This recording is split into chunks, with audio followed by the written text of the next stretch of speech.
नमस्कार, आप देख रहे हैं न्यूज वन इंडिया। मैं हूं आपके साथ दीपिका ओझा। चले खबरों की शुरुआत करते हैं बड़ी जानकारी के साथ। आपको बता दें कि सीएम योगी आदित्यनाथ का आज उड़ीसा और बिहार का दौरा है। 11 बजे उड़ीसा के पूरी लोकसभा क्षेत्र में जनसभा करेंगे सीएम योगी आदित्यनाथ और इसके बाद 1 बजे केंद्रपाड़ा लोकसभा क्षेत्र में जनसभा करेंगे।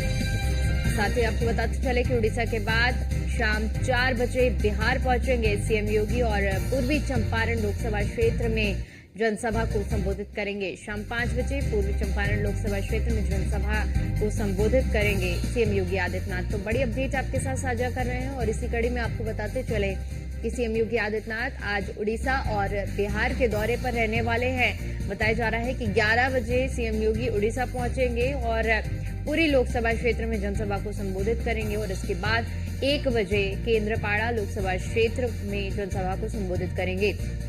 शाम 4 बजे बिहार पहुंचेंगे मुख्यमंत्री योगी आदित्यनाथ और उसके बाद पूर्वी चंपारण लोकसभा क्षेत्र में आयोजित जनसभा को संबोधित करेंगे और उसके बाद शाम 5 बजे भी जनसभा को संबोधित करेंगे मुख्यमंत्री योगी आदित्यनाथ। तो आज 2 राज्यों के दौरे पर रहने वाले हैं सीएम योगी और पश्चिम बंगाल और उड़ीसा में जनसभा को संबोधित करेंगे।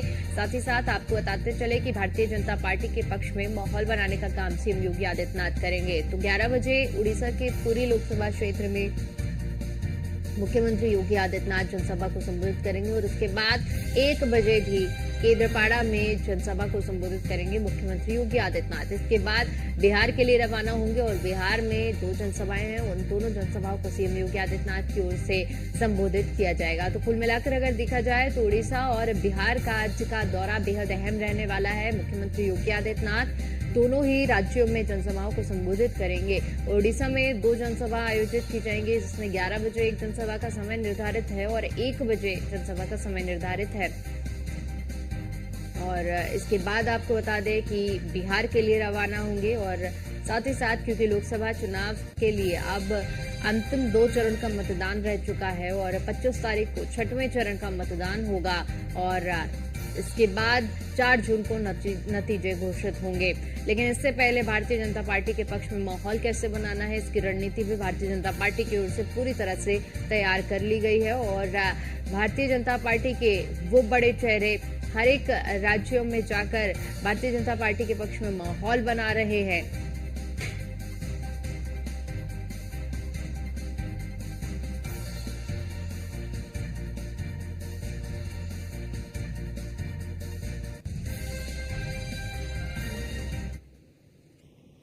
वहीं इसी खबर पर ज्यादा जानकारी के साथ हमारे संवाददाता अश्विनी द्विवेदी हमारे साथ लखनऊ से जुड़ चुके हैं और मनोज हमारे साथ बिहार से जुड़ चुके हैं। अश्विनी, अगर बात की जाए सीएम योगी आदित्यनाथ के कार्यक्रम की, तो आज 2 राज्यों के दौरे पर रहने वाले हैं उड़ीसा और बिहार। क्या कुछ कार्यक्रम रहने वाले हैं सीएम योगी आदित्यनाथ के?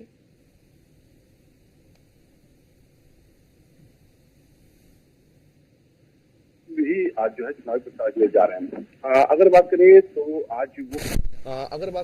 तो आज वो उड़ीसा और बिहार के दौरे पर रहने वाले हैं। उड़ीसा की 2 लोकसभा सीटें पूरी और एक और सीट है, वहां पर वो चुनावी प्रचार करेंगे। इसके अलावा बिहार में बात करें तो पूर्वी चंपारण और पश्चिमी चंपारण है, वहां पर चुनावी प्रचार करेंगे। आप देख रहे होंगे प्रधानमंत्री नरेंद्र मोदी के बाद बतौर मुख्यमंत्री या फिर यूं कहें कि प्रधानमंत्री के बाद दूसरा कोई उत्तर प्रदेश के अंदर या देश के अंदर किसी भारतीय जनता पार्टी के लीडर की सबसे ज्यादा मांग है, वो अब मुख्यमंत्री योगी आदित्यनाथ बन चुके हैं। और बन क्यों चुके हैं? क्योंकि वो लगातार ऐसा काम कर रहे हैं। एक दिन में 5-5, 6-6 रैलियां करना आसान नहीं होता, या फिर इसके बावजूद भी अभी तो चुनावी माहौल चल रहा है। जब चुनावी माहौल नहीं था, जब सिर्फ आम दिनों का कामकाज होता था, उस दौरान देखने को मिलता था कि प्रतिदिन सप्ताह में कम से कम 5 दिन ऐसे होते थे कि मुख्यमंत्री जिलों के दौरे पर रहते थे और जिलों के दौरे पर जाकर के बारीकी से वहां की नब्ज को टटोलने की कोशिश करते थे कि जनता क्या चाहती है, जनता की परेशानियां क्या है और अधिकारी क्या कुछ कर पा रहे या नहीं कर पा रहे। उसी के आधार पर कहीं ना कहीं उन अधिकारियों पर कार्रवाई भी होती थी। अब चुनाव के लिहाज से देखें तो चुनाव के लिहाज से अगर बात करें मुख्यमंत्री योगी आदित्यनाथ, तो सिर्फ हिंदी भाषी क्षेत्रों में नहीं, जहां अल्प हिंदी भाषी क्षेत्र हैं, जहां पर कुछ क्षेत्र हिंदी भाषी है, वहां पर भी मुख्यमंत्री योगी आदित्यनाथ की मांग हो रही है। पूरी एक धार्मिक स्थल है और कहीं ना कहीं मुख्यमंत्री योगी आदित्यनाथ वहां जाएं, क्योंकि वो एक पीठा दुश्मन है और शुद्ध हिंदुत्ववादी छवि के नेता हैं। वहां पर जाकर चुनावी प्रचार करेंगे तो बताएंगे कि उत्तर प्रदेश में क्या कुछ पिछले 6 साल में बदलाव हुआ, 10 सालों में केंद्र सरकार के सहयोग केंद्र सरकार ने क्या कुछ देश में किया, किन बड़े मुद्दों पर केंद्र सरकार ने जो फैसले लिए थे उनको पूरा किया, कौन कौन से वादे केंद्र सरकार के थे जो पूरे हुए समय रहते हुए। तो इन चीजों को लेकर कहीं ना कहीं मुख्यमंत्री योगी आदित्यनाथ पहले आज उड़ीसा जाएंगे, उसके बाद उसके बाद बिहार जाएंगे। बिहार की बात करें तो बिहार भी कहीं ना कहीं भारतीय जनता पार्टी के लिए बेहद जरूरी है, जैसे उत्तर प्रदेश जरूरी है। उत्तर प्रदेश बिहार अगर फतेह कर लिया तो भारतीय जनता पार्टी को पता है कि उनका जो लक्ष्य वो पूरा हो जाएगा आसानी से, क्योंकि 40 के तकरीबन जो है बिहार में सीटें, 80 सीटें जो उत्तर प्रदेश में, कम से कम अगर बात करें तो 122 के आसपास सीटें पे आ रही हैं। तो ऐसे में कहीं ना कहीं जब सीटें जो इतनी सीटें अगर भारतीय जनता पार्टी में से 100 सीटें भी भारतीय जनता पार्टी जीतती है तो निश्चित तौर पर कहीं ना कहीं केंद्र का रास्ता है वो आसान हो जाएगा। इसीलिए भारतीय जनता पार्टी के जो है लगातार मुख्यमंत्री योगी आदित्यनाथ का जहां ज्यादा सीटें हैं उन क्षेत्रों में जरूर जो है दौरे लगा रही है, और कहीं ना कहीं आज का जो दौरा है उड़ीसा का और बिहार का बेहद ही महत्वपूर्ण है। जी बिल्कुल, अश्विनी भी हमारे साथ बिहार, माफ कीजिएगा, मनोज भी हमारे साथ बिहार से जुड़े हुए हैं। मनोज, क्योंकि अभी अश्विनी जिस तरह से जिक्र कर रहे थे कि बिहार के भी आज कार्यक्रम है पूर्वी चंपारण और पश्चिमी चंपारण के मुख्यमंत्री योगी आदित्यनाथ के, ऐसे में कितने बजे का समय निर्धारित है दोनों ही जनसभाओं के लिए और क्या कुछ रूपरेखा रहेगी कार्यक्रम की? बिल्कुल, योगी आदित्यनाथ जो यूपी के सीएम है उनका आज जो सुबह से प्रोग्राम है, जो कि पहले उड़ीसा से दूसरी पश्चिम बंगाल, उसके बाद बिहार में जब है तो बिहार में पूर्वी चंपारण में करीब 4 बजे के समय में है और 5 बजे पश्चिमी चंपारण में है। हालांकि देखिए जो दो लोगों का जो कार्यक्रम जो फिक्स है बीजेपी से, हालांकि ये बड़े चेहरा बताए जाते हैं, संजय जायसवाल और राधा मोहन सिंह, ये दो लोग हैं, ये बीजेपी के बड़े चेहरा हैं। और आज के डेट में यदि देखा जाए तो बिहार लेवल पे उनकी अलग ही पहचान है बीजेपी से। उन दोनों दौरा में रहेंगे, 4 बजे पूर्वी चंपारण में और 5 बजे पश्चिमी चंपारण में रहेंगे। इस चीज को लेकर थोड़ा सा ज्यादा पहले से ही तैयारियां चल रही थी। हालांकि देखा जाए तो करीब 1 दर्जन कार्यक्रम अब तक योगी आदित्यनाथ बिहार में कर चुके हैं। इसलिए कि देखिए कहीं योगी आदित्यनाथ का जो है बोलने का जो शैली है और जो उनके आने के बाद जो लोगों का रुझान जो जा रहा है वो अलग ही रुख बीजेपी के लिए कायम कर रहा है बिहार में। इसलिए कि देखिए आज के डेट में यदि बिहार में देखा जाए तो सबसे ज्यादा मोदी जी के बाद योगी जी का स्थान ज्यादा रहता है और उनका भाषण लोग सुनना भी चाहते हैं, युवा का रुझान ज्यादा देखने सुनने को मिलता है। तो इसलिए कोई भी प्रत्याशी यदि कैंडिडेट जो भी बीजेपी से यहाँ पे चुनाव लड़ रहे हैं और उनको लग रहा है कि यदि थोड़ा सा भी कहीं उनका दयनीय स्थिति है या वोट कम आएंगे या पिछले बार की अपेक्षा इस बार ज्यादा वोट आना चाहिए, तो वहाँ योगी जी का मांग खासकर किया जा रहा है।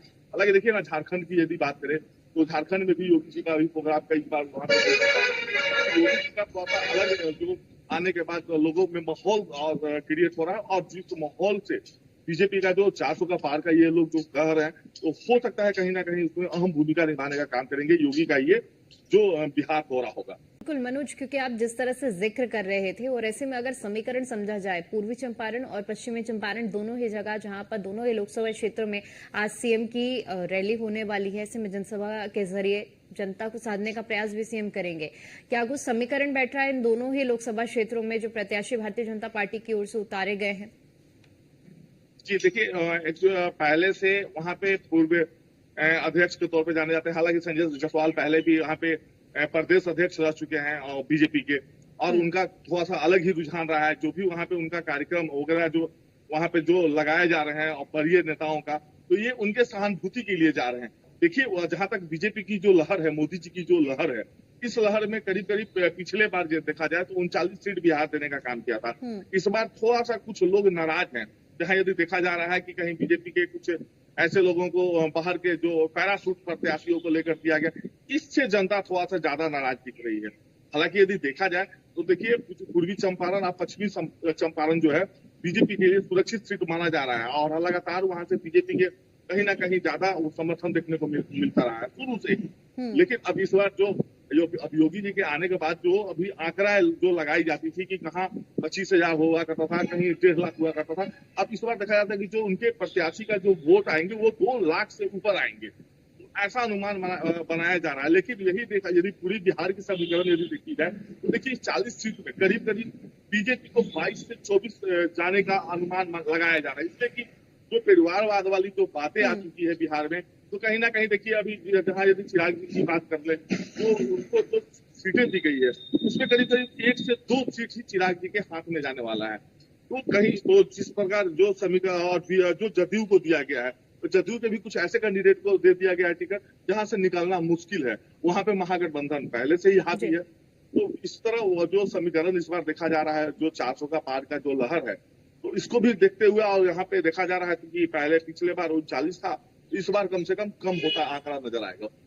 ठीक है अश्विनी, क्योंकि एक तरफ एनडीए का नारा 400 पार का है और दूसरी तरफ देखिए क्योंकि अब तक 5 चरण के मतदान हो चुके हैं, आखिरी के 2 चरण बचे हुए हैं। ऐसे में भारतीय जनता पार्टी पुरजोर प्रयास कर रही है अपने पक्ष में माहौल बनाने का और ज्यादा से ज्यादा मतदान हो इन दोनों चरणों में। ऐसे में क्योंकि देखिए सीएम योगी आदित्यनाथ का भी जिस तरह से मनोज जिक्र कर रहे थे कि जहां पर कैंडिडेट या तो कमजोर होता है या फिर भारतीय जनता पार्टी को लग रहा है कि यहाँ पर माहौल बनाने की जरूरत है, ऐसी जगहों पर सीएम योगी आदित्यनाथ को भेजा जा रहा है। अगर पुरी की बात करें, क्योंकि आपने भी जिक्र किया कि पुरी एक धार्मिक क्षेत्र है और सीएम योगी आदित्यनाथ भी धर्म कर्म से जुड़े हुए हैं, वहां उनका पहुंचना और उनकी जनसभा कितना बड़ा संदेश देगा?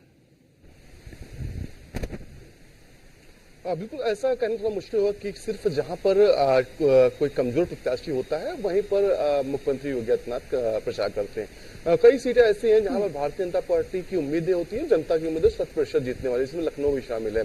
वहां पर हार जीत का अंतर के लिए भी कभी कभी कहीं ना कहीं प्रचार मुख्यमंत्री करते हैं। हालांकि बिल्कुल सही है, क्योंकि पश्चिम बंगाल का विधानसभा चुनाव इसका कहीं ना कहीं उदाहरण है। पश्चिम बंगाल के 8 सीटें ऐसी थी जिन पर भारतीय जनता पार्टी कभी सोच नहीं सकती कि उन सीटों पर जीत सकते हैं और मुख्यमंत्री योगी आदित्यनाथ को वहां उतारा गया। मुख्यमंत्री ने कई लेयर में वहां पर प्रचार किया और आखिर में जब परिणाम आए तो कहीं ना कहीं भारतीय जनता पार्टी खुद उससे कहीं ना कहीं चकित हो गई थी कि आखिर परिणाम उनके पक्ष में कैसे आ सकते। 8 में से 5 सीटें भारतीय जनता पार्टी जीत गई थी और ये सभी 8 सीटें जो थी मुस्लिम बाहुल सीटें थी। तो निश्चित तौर पर कहीं ना कहीं ये तो बिल्कुल कहा जा सकता है कि मुख्यमंत्री योगी आदित्यनाथ जहां भी चुनाव प्रचार करते हैं उसका असर वहां पर दिखाई देता है, क्योंकि उनकी जो बुलडोजर नीति है वो सिर्फ उत्तर प्रदेश नहीं, दूसरे राज्य के लोग भी पसंद कर रहे हैं।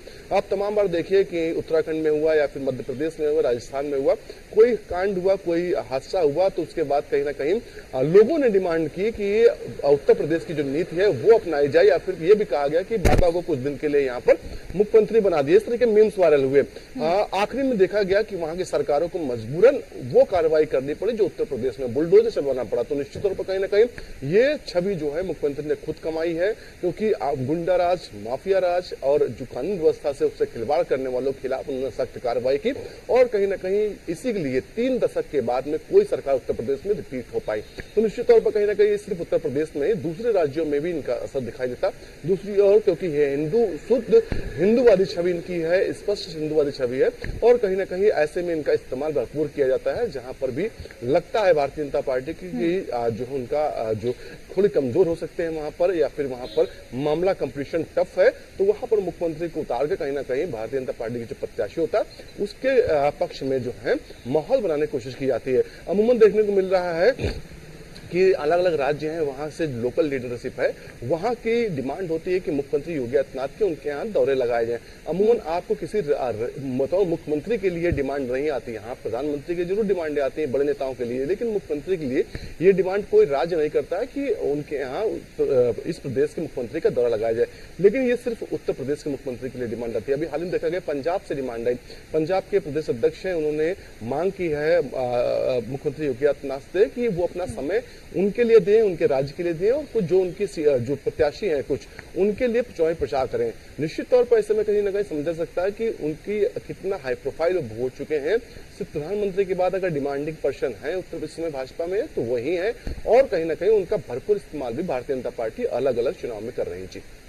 बिल्कुल ठीक है मनोज, क्योंकि देखिए जिस तरह से अभी हमने समीकरण का भी आपने जिक्र किया है कि क्या कुछ समीकरण इस बार के चुनाव में बैठ रहे हैं। अगर विपक्ष की भूमिका की बात की जाए तो इस बार के चुनाव में विपक्ष की क्या कुछ भूमिका देखने को मिल रही है, किस तरह से प्रचार प्रसार हो रहा है, खासतौर पर इन दोनों लोकसभा क्षेत्रों पर जहां आज मुख्यमंत्री योगी आदित्यनाथ पहुंच रहे हैं? देखा जाए कि देखिए बिहार की बात करें और वहां तक समीकरण की यदि है तो देखिए यहाँ पे पहले भी मैं बता चुका हूँ कि 39 सीट बिहार देने का काम किया था।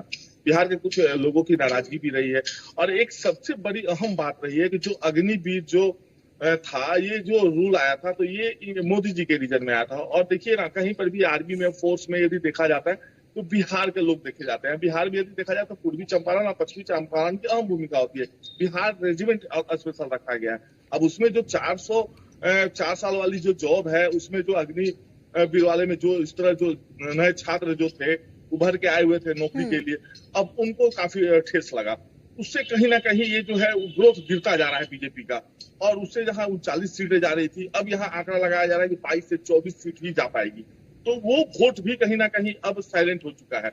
अब वो महागठबंधन की तरफ उनका रुझान होता जा रहा है।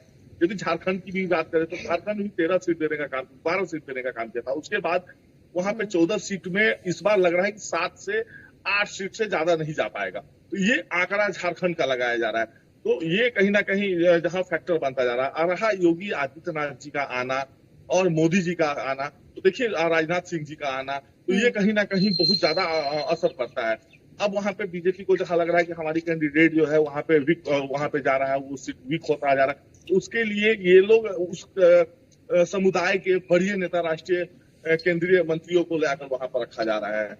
अब देख लिया जाए कि राजनाथ सिंह जी का भी आगमन लगातार होता रहा, उसके बाद योगी जी का रहा, और जहां तक रहा योगी जी का सवाल, तो योगी जी को ऐसे जगह पर ला रहा, जबकि बिहार एक मतलब देखा जाए तो पूजा पाठ और जहां धर्म पे काफी ज्यादा आस्था रखता है, तो वो जो राज्य है बिहार, तो योगी आदित्यनाथ जी का आना, और वैसे भी यहाँ पे जिस तरह हमारे यहाँ धर्मों को लेकर ज्यादातर लोग रहते हैं, एक्टिव रहते हैं बिहार में, तो योगी जी का आने के बाद थोड़ा सा कहीं सुधार देखने को मिलेगा। अब मैं पहले भी बता चुका कि योगी जी का भाषण लोग सुनना पसंद करते हैं बिहार के, इसलिए कि मोदी जी के बाद लोग मानते हैं कि नहीं योगी जी का है। अब देखिए ना, जिस प्रकार आपने अभी बताया कि 400 पार की जो बातें हैं, तो ये 400 की जो पार की बातें जो बीजेपी के हर मंच पर सुनने को मिल रहा है, हर स्टेट राज्य में सुनने को मिल रहा है कि 400 की, इस बार 400 की पार, तो ये जो है उसको लेकर भी थोड़ा सा लोगों में नाराजगी जा रहा है, या कि किस बात का हम हो चुका है बीजेपी को। और सबसे बड़ी चीज ये भी है कि बीजेपी के अलावा पूरे यदि बिहार, झारखंड या यूपी भी कहीं भी बात करें। ठीक है मनोज, क्योंकि समीकरण बैठाए जा रहे हैं और लगातार प्रचार प्रसार भी जारी है। आप दोनों का बहुत बहुत शुक्रिया हमारे साथ जुड़ने के लिए और जानकारी के लिए।